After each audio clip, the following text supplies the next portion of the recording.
Well, we welcome you to Blues Game Day Live. We're getting set for the Pittsburgh Penguins in town. Back-to-back games. What is this, the fourth consecutive the fourth back-to-back scenario for the St. Louis Blues, Joe Vitale? It has been, and it's been a long month in November. It has been. Yeah. How do you feel about the back-to-backs? You know, I like the back-to-backs because I was never a big fan of morning skates. I liked it getting in early now, but the travel, it's a little bit of a different situation. The Blues guy, what time did we get in last night, Darren? Probably I don't know. It was 1:30-ish. 1:30. Like maybe the fellas are in bed by 3. But the good news is all day, chance to rest, recover, do what you got to do, as they said, to get ready for the game tonight. I love just getting right back at it, and especially Darren, coming off a game like last night. Now, if it was a back-to-back situation where you had a bit of a stinker, maybe you're not as excited to get to the rink, but man, the Blues looked good last night. What part of the game did you like most last night? Darren, I love the fact that the Blues held on the pucks and really puck protected in the offensive zone, more specifically.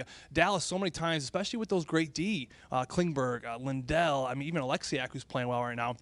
So many opportunities. They're going D to D. They're trying to go up the wingers. D are pinching down. Forwards are winning puck battles. They're heavy on battles. A lot of shots, but winning battles and being heavy on sticks, especially in the offensive zone. From up top, that's what was very clear. But what about you? Well, I think the two players that stepped into the lineup, and I'm just so impressed with every player that just jumps into the lineup, and I can't help but think that the system is just a complementary system. If you're a smart hockey player, you can jump into the system with Craig Berube.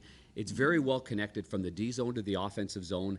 The players aren't 80 feet away from one another. It's when they're having success, they're doing the same things and they're strong on pucks. But I think I was really impressed last night with just Nathan Walker jumping into the lineup and never playing with Mackenzie McEachern.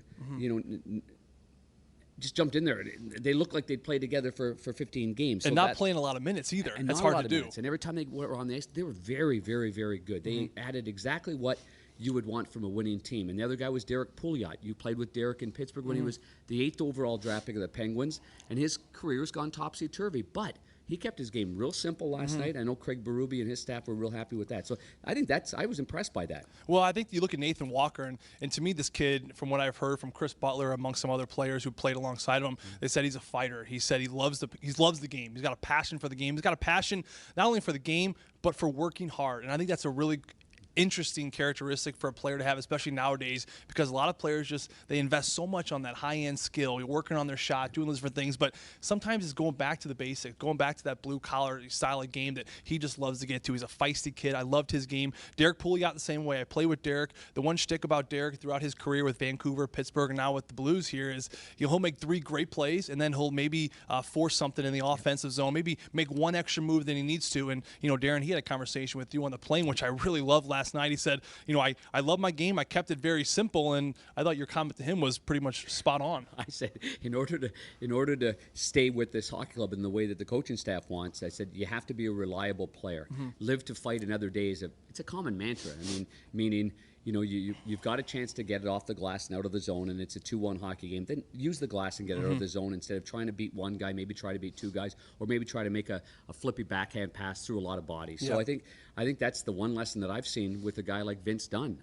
I'm so impressed with Vince Dunn's game, and he's not a risk taker. He's a guy that he compliments his partner. He doesn't put him in a bad spot, and I think the Blues played that way last night. The other guy I would say is Troy Brouwer. You talk about a guy that, and he'll be ready for this battle here tonight, but I'm really interested. He's played a lot of hockey now in a short amount of time after not playing at all and only going to training camp, which ended, late September. But I've been impressed with him.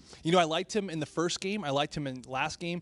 The one funny thing I noticed in the Nashville game is he was taking like 22-second shifts. He was on and he was off. I was kidding him. I said there were 15-second shifts. And Oscar was right next to him in the locker room, and Oscar was like grabbing his back. He's like, "Oh, tell me about it, Joe." He was double shifting because Troy, right winger. But that's a veteran understanding that you can't get caught out there too long. And I know we joke about it, but since then he's starting to get more comfortable. He's starting to hang out there 35, 40 seconds. His conditioning is spectacular right now. I thought he was great in that game, and I love that he was kind of a little bit of a chirpy match with Jamie Benn. I think the Blues could certainly use that. The predictability with Tyler Bozak and Ivan Barbashev, that to me was the best line last night, along with that fourth line. So Troy Brouwer, for me, 2 big thumbs up. Really looking forward to this game tonight. It's a 7 o'clock start right here at Enterprise Center. It's a beautiful Saturday night. It's a hockey field Saturday night. It's foggy. And an hour before that, we've got the pregame show on ESPN Radio, Alex Ferrario, and you got Chris Kerber and Joe Vitale with the call on the radio side. And we've got Bernie Federico here as well, Erica Weston, we got Scotty Warman, we got the whole gang on Fox Sports Midwest, and of course John Kelly and I will have the call. Before we finish this off, one quick note though, because we're talking about players that are On the more obscure side with the Blues, listen, the Pittsburgh Penguins, I know there's no Sidney Crosby. Malkin is obviously, he's climbing towards 400 goals, and he's been on fire. But Jake Gensel. Nope. I mean, Jared McCann. You know, there's some names out there for Pittsburgh that don't underestimate. You know, we always talk about the Malkins and the Latangs. Matt Murray looks like he'll be the goaltender going up against Binnington tonight. But, I mean, I'm looking at that guy. That Jake Gensel, he never ceases to amaze me. I know. I just love watching him play. I agree. He's a short little guy. He came into the league. He opened a lot of eyes. You know, he became Sidney Crosby's permanent winger. Now with sit out, Gino is stepping in very well. And playing with these two guys, when they're playing together, it's almost unstoppable. Whenever one got hurt, whenever one got injured, the other one just seemed to just step right up. Evgeny Malkin, as we saw a couple games ago, 5.9. So he's on a roll, and he's playing with Jake Gensel, who's a fiery little kid. Incredible offensive zone instincts. He's got a knack for around the net. He battles hard, like Chief was just talking behind us, Panger. This is a skilled team, but don't make no mistake. Hard. They work. They work hard. This is a hard-working team. Absolutely. It's going to be a tough match tonight. I'm looking forward. You're a hard worker too, pal. Thanks, buddy. You as well. You're the hardest worker I know in this game. We're going to grind it out tonight. We're going to do it, you and me.